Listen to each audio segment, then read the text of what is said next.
We've all felt it at the shop till. And now official confirmation. Food prices are rising at their fastest rate for 45 years. Definitely fish. Yeah, that's absolutely going up a lot. I don't buy what I want. Always I buy the cheapest option. I'll shop around for deals, so I'll shop between like Sainsbury's, Lidl, Iceland and M&S. Yeah, I'm just having to dabble around in different places. Aldi's down the road, so that's been a bit of a lifesaver. What can I do? We have to eat.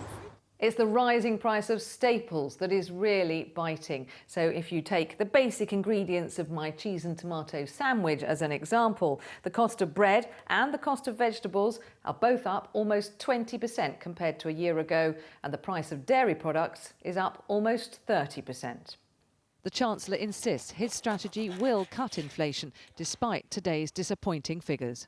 This is a common problem that we're all facing, and when I talk to my colleagues at the International Monetary Fund, everyone is very clear that the UK is on the right track to focus on bringing down inflation. And if we do that, we can get through this very difficult period and make sure that we're not having the same discussion this time next year, and that we can get back to growth, which is what we want to see. A recent analysis by consumer watchdog Which found although supermarket budget ranges are still the cheapest, they've seen proportionately bigger price rises than premium brands. Well, supermarkets aren't feeling the same pain as everyone else. 19% increases in the price of food, while Tesco's making profits of £2.5 billion. That's more than they were making before the pandemic. They could definitely be doing a lot more to help the customers who have been helping them all these years.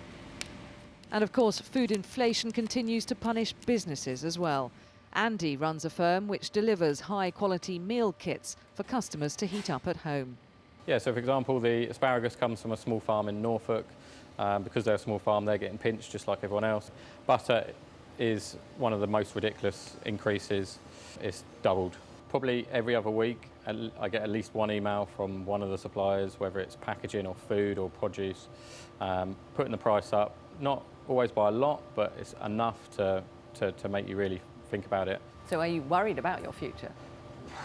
Yeah, but you just got to keep going. There's no point sitting down crying about it. You just got to get on with it. Whether you're running a food business or feeding a family, the rise in food prices has been relentless. Now, those prices have contributed to keeping inflation above 10% for the 7th month in a row. A scalding rate, eating away at everyone's finances. Catherine Jones, 5 News.